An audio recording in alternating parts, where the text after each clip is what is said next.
أقول رب أعوذ بك من همزات الشياطين وأعوذ بك ربي أن يحضرون। পরম করুণাময় অসীম দয়ালু আল্লাহর নামে। একবার আমার পাঠানো কতিপয় ফেরেশতা একটি সুসংবাদ নিয়ে ইব্রাহিমের কাছে এলো। তারা তাকে বলল, তোমার উপর শান্তি বর্ষিত হোক। সে জবাবে বলল, তোমাদের উপরও শান্তি বর্ষিত হোক। অতঃপর সে তাদের মেহমানদারির জন্যে একটি ভুনা গোবৎস নিয়ে আসতে একটুও বিলম্ব করল না। সে যখন দেখলো তাদের হাত খাবারের দিকে যাচ্ছে না, তখন তাদের এই বিষয়টি তার কাছে খারাপ লাগলো এবং তাদের সম্পর্কে তার মনে একটা প্রচ্ছন্ন ভয়ের সৃষ্টি হলো। তারা ইব্রাহিমকে বলল, আমাদের ব্যাপারে তুমি কোনো ভয় পেও না। আমরা আসলে প্রেরিত হয়েছি লূতের জাতির প্রতি। তার স্ত্রী সেখানে দাঁড়িয়েছিল। এদের কথাবার্তা শুনে সে হেসে উঠল। অতঃপর আমি তাকে তার ছেলে ইসহাক ও ইসহাক পরবর্তী ইয়াকুবের জন্মের সুসংবাদ দিলাম। সে বলল, এ কি আশ্চর্য! আমি সন্তান জন্ম দেব? আমি তো বৃদ্ধা হয়ে গেছি, আর এই যে আমার স্বামী, সেও তো বৃদ্ধ হয়ে গেছে। এই সময় সন্তান হলে এটা সত্যি হবে একটা আশ্চর্যজনক ব্যাপার। ফেরেশতারা বলল, তুমি কি আল্লাহর কোনো কাজে বিস্ময় বোধ করছো? নবীর পরিবার পরিজন হিসেবে তোমাদের ওপর আল্লাহর বিশেষ রহমত ও তার অনুগ্রহ রয়েছে। অবশ্যই তিনি প্রচুর প্রশংসা ও বিপুল সম্মানের মালিক। অতঃপর যখন ইব্রাহিমের মন থেকে ভীতি দূরীভূত হয়ে গেল এবং ইতিমধ্যে তার কাছে সন্তানের ব্যাপারেও সুসংবাদ পৌঁছে গেল, তখন সে লূতের সম্প্রদায়ের কাছে আযাব না পাঠানোর ব্যাপারে আমার সাথে যুক্তি তর্ক করল। অবশ্য ইব্রাহিম ছিল একান্ত সহনশীল, কোমল হৃদয়, আল্লাহর প্রতি নিবেদিত। আমি বললাম, হে ইব্রাহিম, এই যুক্তিতর্ক থেকে তুমি বিরত থাকো, কেননা এদের ব্যাপারে তোমার মালিকের সিদ্ধান্ত এসে গেছে। এদের উপর এমন এক ভয়ানক শাস্তি আসবে যা রোধ করা সম্ভব হবে না। আমার পাঠানো ফেরেশতারা যখন লূতের কাছে এলো, তখন সে কিছুটা বিষণ্ণ হলো। তাদের কারণে তার মনও খারাপ হয়ে গেল এবং সে বলল, আজকের দিনটি দেখছি সত্যি বড় কঠিন বিপদের দিন। এই অপরিচিত লোকদের দেখে তার জাতির লোকেরা তার কাছে দৌড়ে আসতে লাগলো। আর তারা তো আগে থেকেই পাপ কর্ম করে আসছিল। তাদের কুমতলব বুঝতে পেরে লূত বলল, হে আমার সম্প্রদায়, এই হচ্ছে আমার জাতির মেয়েরা। বিধিবদ্ধ দৈহিক সম্পর্কের জন্যে এরা হচ্ছে তোমাদের জন্য বেশি পবিত্র। সুতরাং তোমরা আল্লাহ তাআলাকে ভয় করো এবং আমার মেহমানদের ব্যাপারে আমাকে তোমরা অপমানিত করো না।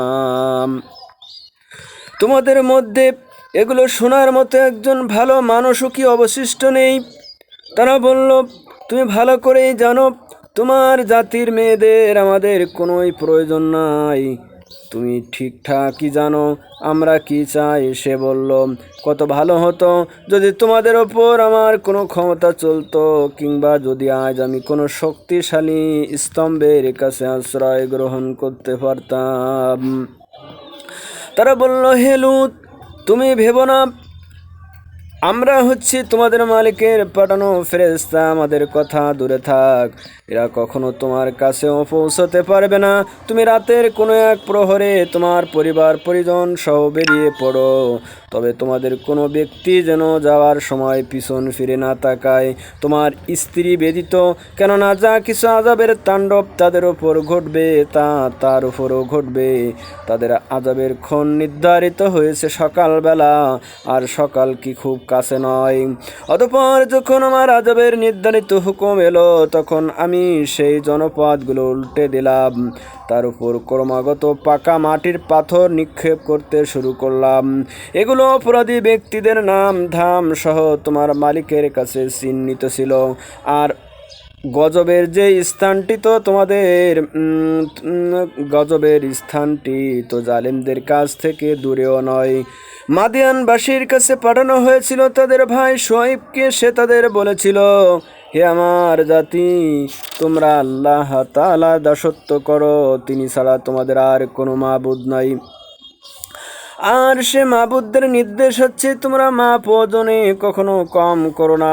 আমি তো অর্থনৈতিকভাবে তোমাদের ভালো অবস্থায় দেখতে পাচ্ছি, তারপরও এমনটি করলে আমি কিন্তু তোমাদের জন্য এক সর্বগ্রাসী দিনের আযাবের আশঙ্কা করছি।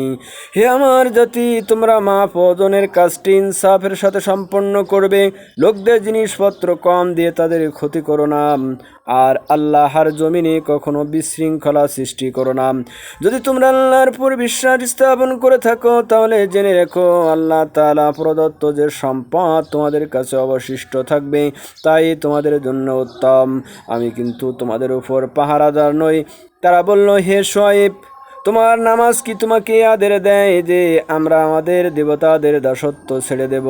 এমন সব দেবতাদের যাদের দাসত্ব আমাদের পিতৃপুরুষরা করত, অথবা আমরা আমাদের ধন সম্পদ নিয়ে যা করতে চাই তাই করতে পারবো? আমরা জানি অবশ্যই তুমি একজন ধৈর্যশীল নেককার মানুষ। সে বলল, হে আমার জাতি, তোমরা কি কখনো ভেবে দেখেছ, আমি যদি আমার মালিকের পাঠানো একটি সুস্পষ্ট প্রমাণের উপর প্রতিষ্ঠিত থাকি, অতঃপর তিনি যদি আমাকে তার কাছ থেকে উত্তম রিজিক ব্যবস্থা করেন, তাহলে কি আমি তোমাদের তার পথে ডাকবো না? আমি কখনো এটা চাই না যে কথা থেকে আমি তোমাদের বারণ করি, নিজে তার বিরুদ্ধে চলে তোমাদের বিরোধিতা করব। আমি আমার সাধ্যমতো তোমাদের সংশোধনী কামনা করব। আমার পক্ষে যতটুকু কাজ আঞ্জাম দেওয়া সম্ভব, যতটুকু আল্লাহ তাআলা চাইবেন, আমি তার উপর নির্ভর করি এবং তার দিকে ধাবিত হই। হে আমার জাতি, আমার বিরুদ্ধে তোমাদের যে শত্রুতা যেন তোমাদের জন্য এমন এক আযাবজনিত বিষয়ের কারণ না হয়ে দাঁড়ায় যে তোমাদের উপরও সেই ধরনের কিছু আযাব আপতিত হবে, যেমনটি নূহ কিংবা হুদ অথবা সালের জাতির উপর আপতিত হয়েছিল। আর লূতের সম্প্রদায়ের আযাবের স্থানটি তো তোমাদের থেকে খুব বেশি দূরেও নয়। তোমরা তোমাদের মালিকের কাছে নিজেদের গুনাহের জন্য ক্ষমা প্রার্থনা করো, অতঃপর তওবা করো, তার দিকেই ফিরে আসো। অবশ্যই তোমার প্রতিপালক পরম দয়ালু এবং স্নেহময়। অবশ্যই আমার প্রতিপালক পরম দয়ালু ও স্নেহময়। তারা বলল, হে শুআয়ব, তুমি যা বলো তার অধিকাংশই আমাদের বুঝে আসে না। আসলে আমরা তোমাকে দেখতে পাচ্ছি, তুমি আমাদের মাঝে খুবই দুর্বল। আমাদের মাঝে তোমার আপন গোত্রের লোকজন না থাকলে আমরা অবশ্যই তোমাকে পাথর নিক্ষেপ করে হত্যা করতাম। তুমি তো আমাদের ওপর খুব শক্তিশালীও নও যে তুমি কোনো প্রতিশোধ নিতে পারবে। সে বলল, হে আমার জাতি, তোমাদের কাছে আমার গোত্র, ভাই, বন্ধু কিংবা আল্লাহ তাআলার চাইতে বেশি প্রভাবশালী যে তোমরা ওদের দোহাই দিচ্ছ, তাকে কি তোমরা তোমাদের পিছনে ফেলে রাখলে? তোমরা যা কিছু করছো আমার মালিকের জ্ঞানের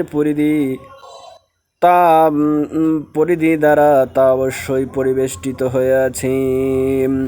হে আমার সম্প্রদায়, তোমরা তোমাদের জায়গায় যা কিছু করতে চাও করে যাও, আমি আমার জায়গায় যা কিছু করার করে যাব। অচিরেই তোমরা জানতে পারবে কার উপর এমন আযাব আসবে যা তাকে অপমানিত করে ছাড়বে। আর কে মিথ্যাবাদী তাও তখন জানা যাবে। অতএব তোমরা সেই দিনের প্রতীক্ষা করো, আমিও তোমাদের সাথে প্রতীক্ষা করব। পরিশেষে যখন আমার আযাবের সিদ্ধান্ত এলো, তখন আমি শুআয়বকে এবং তার সাথে যারা বিশ্বাস স্থাপন করেছিল তাদেরকে আমার নিজস্ব রহমত দ্বারা প্রলয়ঙ্করী আযাব থেকে বাঁচিয়ে দিলাম। অতঃপর যারা জুলুম করেছে তাদের উপরে এক মহানাদ আঘাত আনল, ফলে মুহূর্তের মাঝেই তারা নিজেদের ঘর সমূহে উপুড় হয়ে পড়ে রইল।